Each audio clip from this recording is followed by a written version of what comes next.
This is like a heavy dream talk video, and I don't know yet if I will be sharing this publicly or if I'm just gonna leave it unlisted because sometimes I just leave things for me. But I wanted to talk about like the residency that I want to build.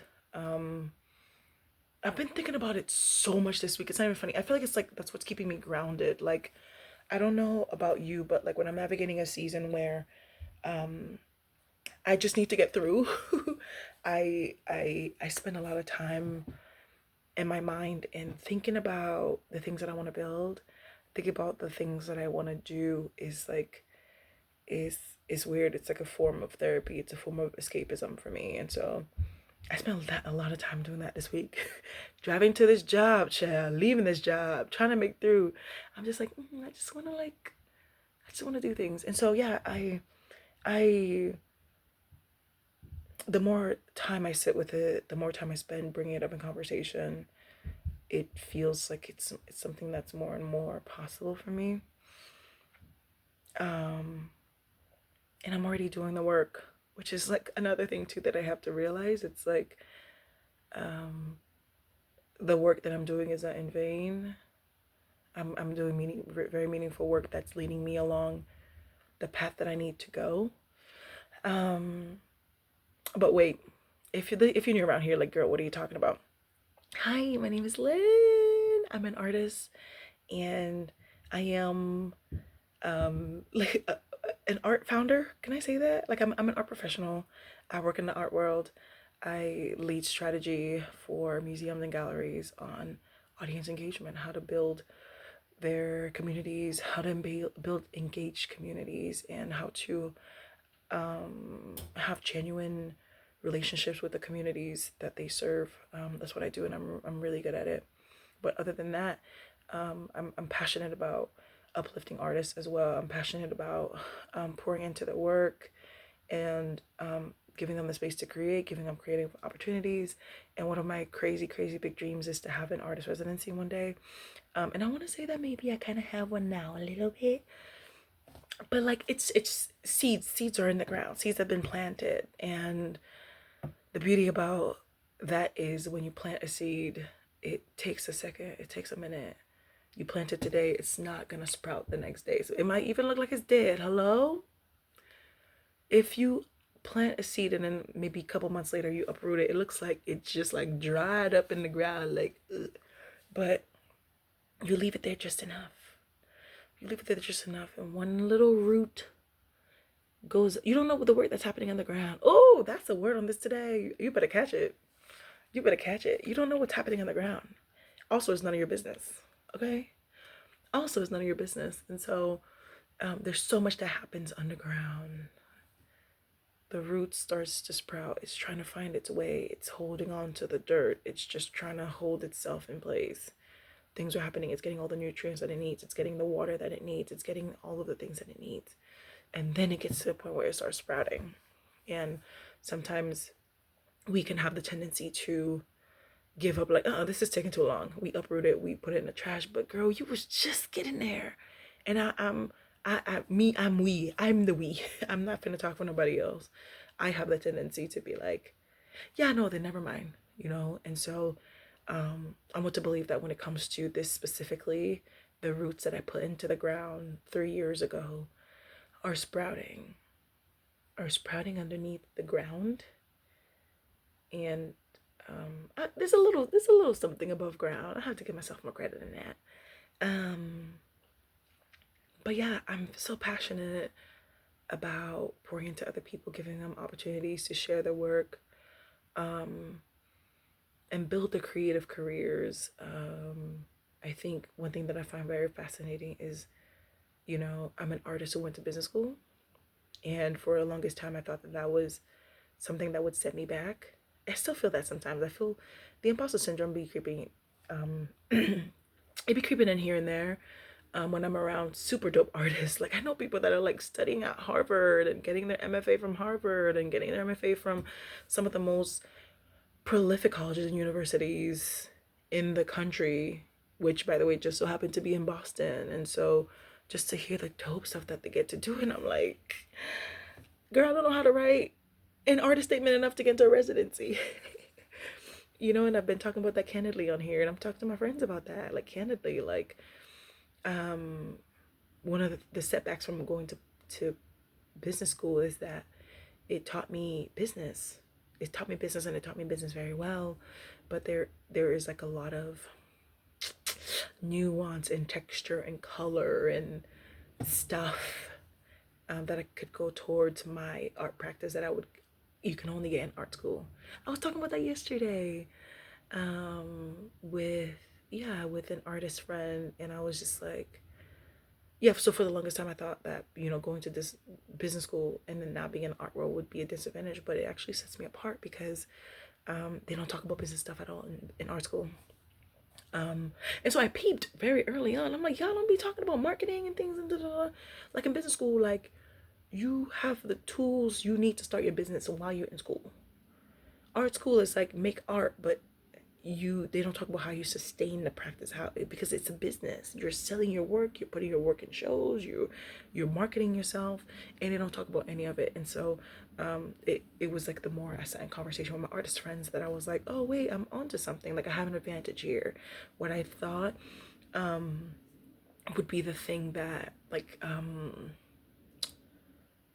would hold me back is actually what sets me apart, is what actually gives me an opportunity to share my expertise in this area, because a lot of artists don't know anything about business. And you will notice too, like there are galleries that will do like artist development opportunities or workshops and things that are like how to run your social media, how to make videos of your work, how to take pictures of your work, because they don't know that. In art school, they learn make art, talk about negative narratives, talk about your work, like make connections between your work and freaking Picasso or something, or like argue up against this artist versus that. Like they have, like the depth is there, which is dope, which is really really dope. It informs your work, and they're making amazing work, doing amazing research, but the business side of having a creative career they have no idea about. And so yeah, I had the idea of starting my artist incubator 3 years ago. Sat with it for an entire year and then pitched it, and it went off. I got the opportunity to host 5 workshops helping artists with just that: branding, marketing, identifying who they are, what they do. And I think that's what I'm really, really, really, really good at.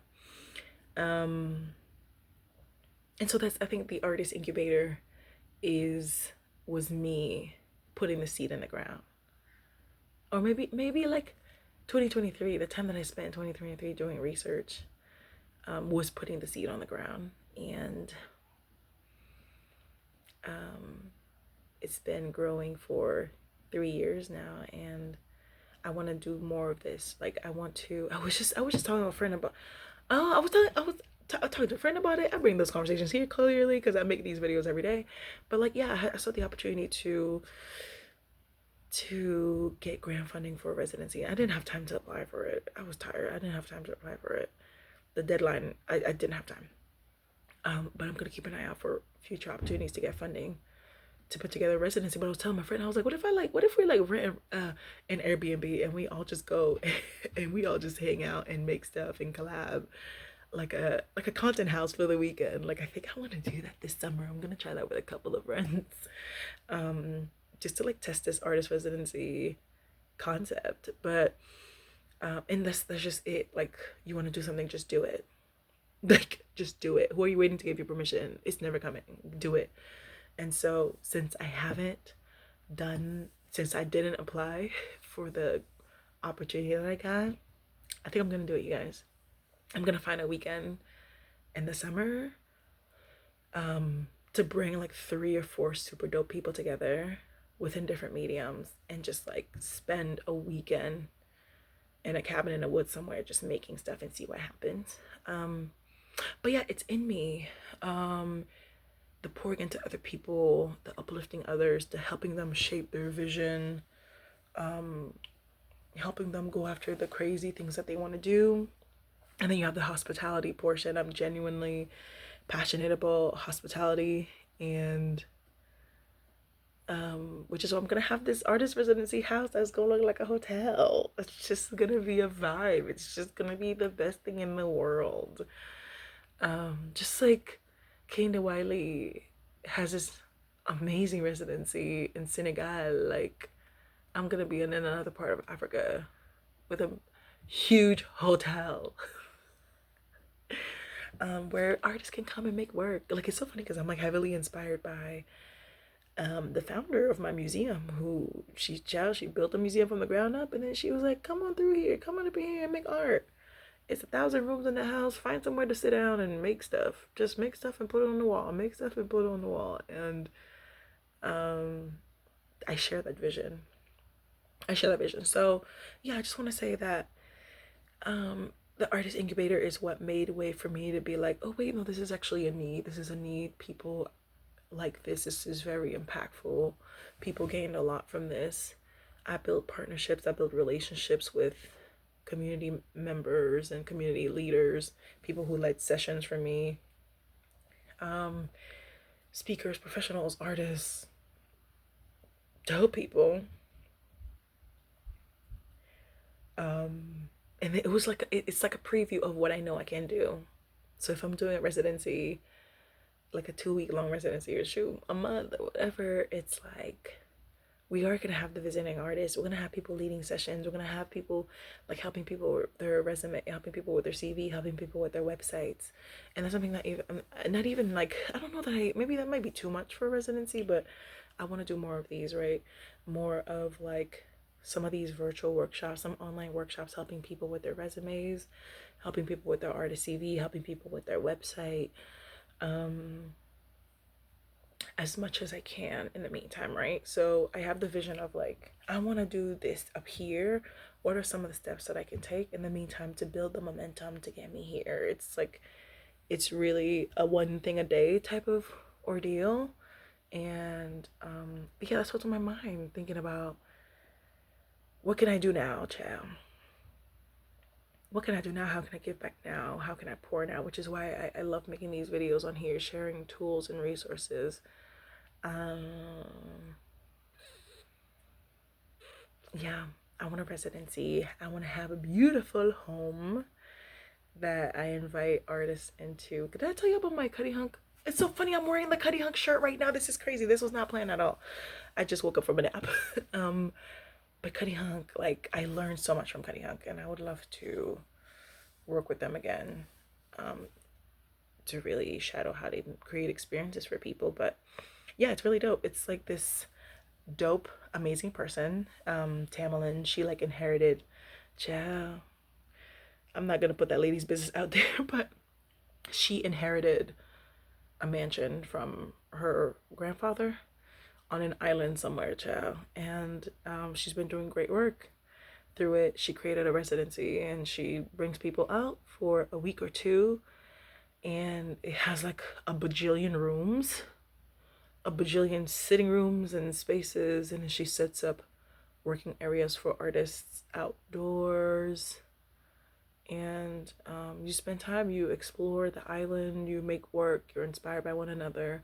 We do artist presentations, you present your work. I think that's it though. And then there's like a visiting artist who does their own presentation, and it's kind of like do your own thing.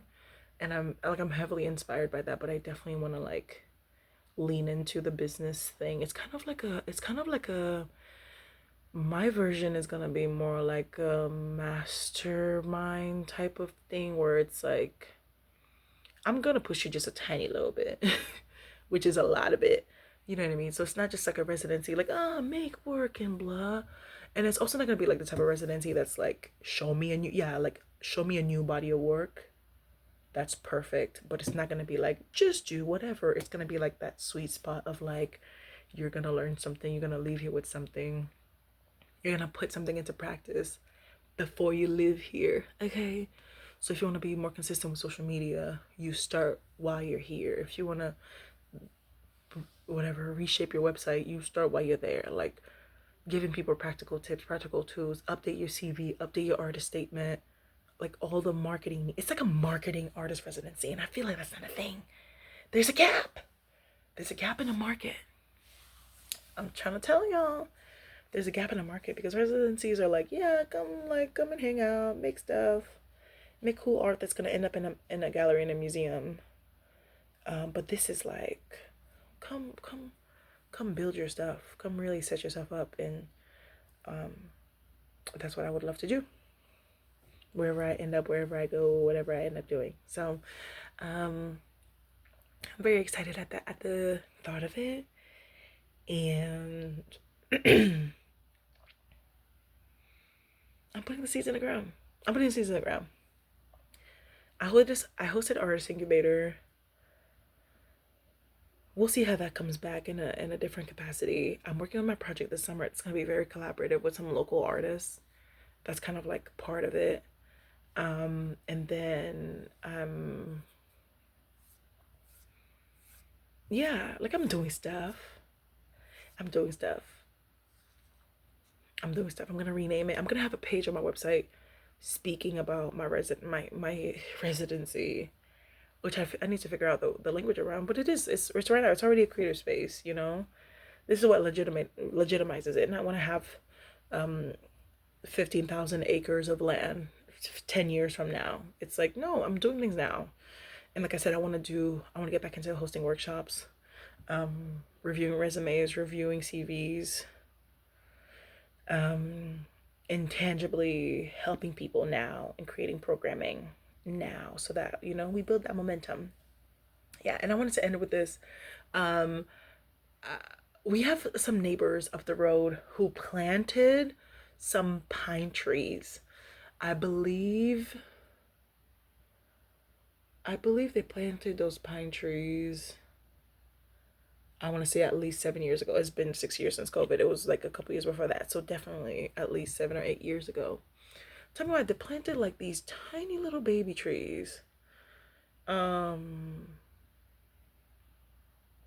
planted these tiny baby pine trees 8 years ago. And after 8 years, I'm like trying to give you a visual representation, but I don't know if it's gonna help. But you know, like the pine trees, like, you know, a little whatever. After 8 years, they went from like this to this. Like it didn't change that. Okay, the visual aid is not helpful. Thank you, visual aid. Please go back in the corner. But like it went from like here to here in 8 years. It didn't go from it was a tiny baby tree, now it's like a massive. You know how like you know those beautiful pine trees with like those locations, like those gardens for like wedding photos or fancy photos. It's like the massive pine trees that are, you know how long it takes to grow those? Do you know how long does it take? I'm gonna Google this and then we're gonna end here.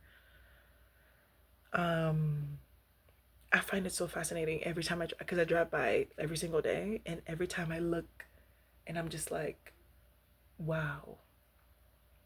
It doesn't look like they've grown much, but imagine what the roots look like underneath. Imagine how long it took for the baby trees to plant their roots firmly onto the ground, and then now they're growing and they're growing and they're taking their time to bloom. And so I don't want to be like so there's that. And then in contrast, there's for example, there's a botanical garden that I love going to that I'm a member of, and they have like a daffodil field, for example.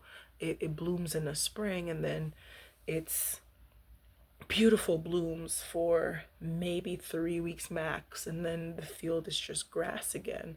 I don't want that. I don't want the thing that seems fast and it's beautiful and it sprouts so fast, but it burns out so quick. And it's like, well, come back next year and for more. I want something that is consistent, that is slowly growing, taking its time to grow, slowly blooming, but it's here. It's always here. The daffodil field, once it's gone for the season. Come back next year, because it was just like a boom. Look, it's beautiful. We're blooming, we're doing great, and then shut up. You know, I feel like I don't want like an analogy for my life. You know, I don't want to just be like pop out once a year. Guys, look, I'm doing this amazing thing. I'm doing a residency. Okay, good night. Guys, I'm doing this. It's like, girl, please. Versus like a consistent presence of like, hey, we're growing. we're doing this now. Oh, now we're adding workshops. Oh, now we're doing resume reviews. You guys are interested in this. You guys are interested in this. And then when the pine tree get to where I need to go, I'm like, girl, I done bought 15 acres of land somewhere. And I done built a house on it. And we are hosting our first in-person artist residency. We got a $30 million check. I'm speaking that into existence in my team of Jesus because somebody just did it. Somebody just did it in my city. I'm not talking about stuff I don't know because I'm like, if other people can see it, I can see it too. That lady done went and got a $40 million. And the thing is too, this stuff looks easy. It ain't. Okay, she pieced together. She got $1,000 from this person, 500 from this person, 100K from here, $1 million from there. She pieced it all together. I believe she got between 30 and 40K to create a creative space in my city. And that project is 10 to 15 years in the making. So this is not to say that like, oh, it's easy, just do the thing. It takes a lot of work. It takes consistency, but I want to be a consistent presence, not, oh, I'm doing a big fancy thing, come through. Don't hear from me. Lynn is doing amazing. Don't hear nothing, girl. No. Okay, let's Google this and then I'm gonna go. How long do pine trees take to grow to tall? My brain stopped working. Oh my gosh, to grow to full height. To grow to tall. I like stopped in the end. 20 to 50 years. Oh my goodness. 20 to 50 years. Pine trees typically take 20 to 50 years to reach full maturity and maximum height. Though many species grow, they grow 1 to 2 feet a year and achieve substantial size within 10 years. I'm telling you, it's been 10 years and the person's plant went from this tiny little baby tree to like this to this. Nothing crazy. 20 to 50 years. Pine trees can reach 100 feet in roughly 25 years, while smaller, slower varieties may take longer to fill out. Yeah. A foot every 2 years, child. That was good because I literally drive by every morning and I check on the babies, child. They're holding on and I'm like, that's such an analogy for my journey. Like I haven't had the easiest journey. I haven't had the flashiest journey. Hello, somebody? I haven't had the coolest looking journey that's like, oh shoot, she onto something. She doing something. She always on the go. She always. No, I haven't had that. But you know what? I'm building sustainably. I'm thinking long term. And I would rather go slow growth over a long time that's sustained. These trees are gonna be there forever. That person can't leave that house with the trees, yeah. They're gonna sell the house and the trees gonna stay there. And then they're gonna grow and it's gonna be tall and gorgeous in 50 years. 20 years, 50 years, whatever the case may be. And someone else is gonna enjoy it. Like they're just gonna be so beautiful and full and big. There's this beautiful park that I go to. It's like an hour away from me. And I wanna go check them out again. But they have these beautiful tall pine trees. Like, oh, it's just rows and rows and rows and rows of them. But somebody planted it and left it there. And then over time, it grew, it became its thing, but it's a consistent presence. They don't come in and out, they don't bloom and they're gone. That's what I want, child. I don't know how I ended up at the pine tree analogy. Oh, what about, I just thought palm tree. Child, I will not finish this video today. Wait, let's check out palm trees too, because palm trees are my favorite. How long do to grow to tall? Oh my gosh. How long do palm trees take then to get to that beautiful height? Please don't tell me 20. 5 to 15. Wow. The ones that can reach over 30 feet take about 20 years.